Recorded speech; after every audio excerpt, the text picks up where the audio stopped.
Un saludo a todos, bienvenidos a este video. En esta pequeña presentación vamos a explorar un tema muy importante en el ámbito criminológico, la victimología. Además abordaremos el caso real de Nadia Peraza, un trágico ejemplo que nos ayudará a entender cómo las teorías y las prácticas de la victimología se aplican en la vida real.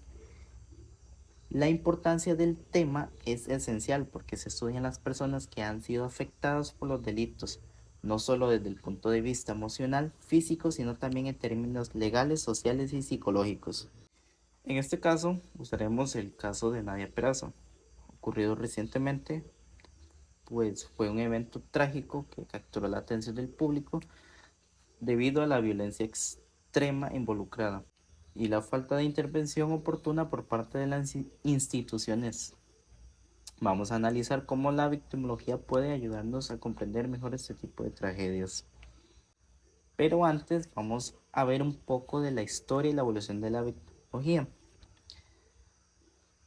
Inicios de la victimología, pues la victimología nació como una rama de la criminología. A lo largo de la historia la criminología se centraba en los delincuentes, pero en las últimas décadas hubo un cambio de enfoque hacia las víctimas. Este cambio surgió con el trabajo pionero de estudiosos como Benjamin Mendelssohn y Hans von Henting, quienes fueron los primeros en señalar que las víctimas también merecían ser objeto de estudios. Mendelssohn, conocido como el padre de la victimología, fue quien desarrolló una de las primeras tipologías de víctimas, estableciendo que las víctimas no son entes pasivos, sino en algunos casos contribuyentes, aunque de manera involuntaria, a su propia victimización. En el caso de Nadia Peraza, podemos ver cómo los estudios de la victimología son necesarios para entender la situación como una víctima de violencia de género. Este es un enfoque que nos lleva a analizar no solo el comportamiento del agresor, sino también de los factores sociales que fallaron en protegerlo. Vamos a explorar un poco los objetivos de la victimología. El estudio de la victimología, uno de los objetivos centrales es identificar los factores que predisponen a la persona a convertirse en víctimas de delitos. Esto incluye examinar el contexto social, psicológico y económico de la víctima, la protección y reparación. Además de la victimología, se encarga de proponer mecanismos de protección para evitar las víctimas y garantizar que reciban una reparación justa. El bienestar y la recuperación emocional de las víctimas también es un área crucial dentro de esta disciplina. Nadia Peraza, como víctima de violencia de género, representa un ejemplo de cómo la sociedad y las instituciones deben intervenir de manera más efectiva. A pesar de haber denunciado a su agresor, no recibió la protección adecuada. La victimología nos permite estudiar esas fallas y proponer soluciones para prevenir futuras tragedias. La clasificación de víctimas. Clasificación Mendelssohn. Mendelssohn propuso una clasificación de las víctimas según su grado de responsabilidad en el delito. Existen víctimas completamente inocentes como los niños y otras categorías donde la víctima puede haber tenido algún tipo de interacción con el criminal que la expuso a la violencia. Victimización directa e indirecta. La victimización directa ocurre cuando la persona es el objetivo del delito, como en el caso de Nadia. Sin embargo, también es importante hablar de la victimización indirecta, que afecta a las personas cercanas a la víctima, como familiares, amigos que sufren el impacto emocional del crimen. Nadia es el claro ejemplo de una víctima directa de la violencia, pero también podemos hablar de la victimización indirecta en el caso de sus familiares, quienes tras su muerte sufrieron consecuencias emocionales severas. Factores de riesgo y vulnerabilidad. Los factores de riesgo son determinantes en la victimización. Esto puede incluir la situación económica, la falta de redes de apoyo y el contexto social. Las mujeres en relaciones abusivas como Nadia son especialmente vulnerables debido a que la desigualdad de poder que existe en sus relaciones. Factores psicológicos y conductuales. En muchas ocasiones la dependencia emocional, el miedo al agresor o la falta de recursos para salir de la relación violenta son los factores que aumentan el riesgo de victimización.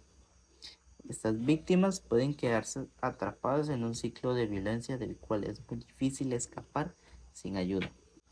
Nadia había intentado dejar a su agresor en múltiples ocasiones, pero factores psicológicos y sociales como la falta de apoyo adecuado y las amenazas del agresor la llevaron a quedarse en una situación que finalmente terminó en tragedia. Impacto de la victimización. El impacto psicológico. Las víctimas de los delitos graves como la violencia de género suelen sufrir consecuencias psicológicas profundas.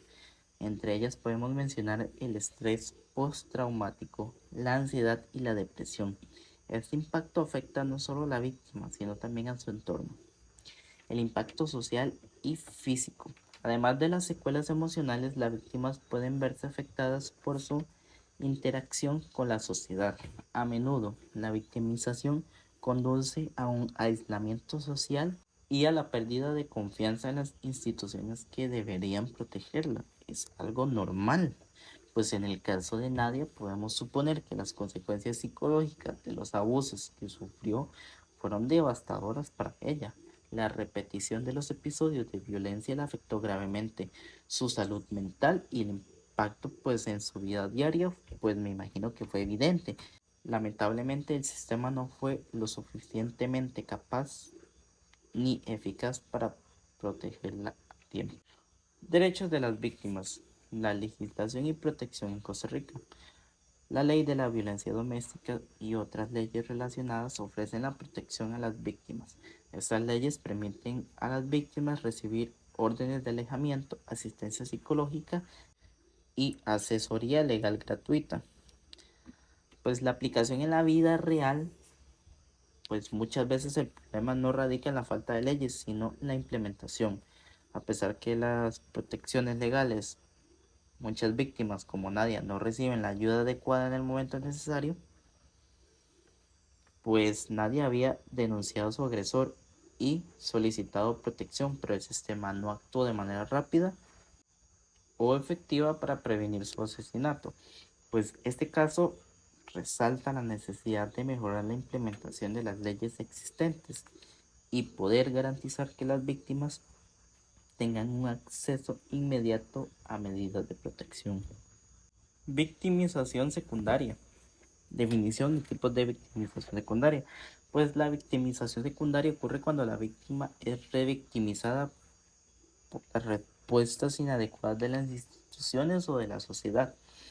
Esto puede incluir una falta de empatía por parte de las autoridades, procedimientos judiciales largos y retraumatizantes en el estigma social. El impacto de las víctimas. Estos son el tipo de victimización agrava el trauma inicial que la persona sufrió. A menudo el sistema legal o las mismas instituciones de protección revictimizan a las víctimas, ya sea por la falta de acción o procedimientos que los obligan a revivir su experiencia dolorosa. Nadie experimentó una victimización secundaria al no recibir una respuesta adecuada del sistema de justicia, a pesar de haber denunciado a su agresor. Este es un ejemplo claro de cómo el sistema puede fallar a las víctimas cuando más las necesitan. En conclusión, en este video hemos explorado cómo la victimología nos permite entender a las víctimas de delitos, enfocándonos en el caso de Nadia Peraza como pues un ejemplo real y trágico de lo que sucede cuando el sistema falla en proteger a las víctimas. La victimología nos ayuda a comprender el impacto del delito sobre las víctimas, sino también nos ofrece herramientas para prevenir futuras tragedias. El caso de Nadia nos recuerda que es esencial fortalecer nuestras instituciones y estar atento a las señales de violencia para intervenir a tiempo. Gracias por acompañarme en este análisis. Espero que les haya ayudado a comprender mejor la importancia de la victimología y actuar de manera más efectiva en protección de las víctimas. Nos vemos pronto.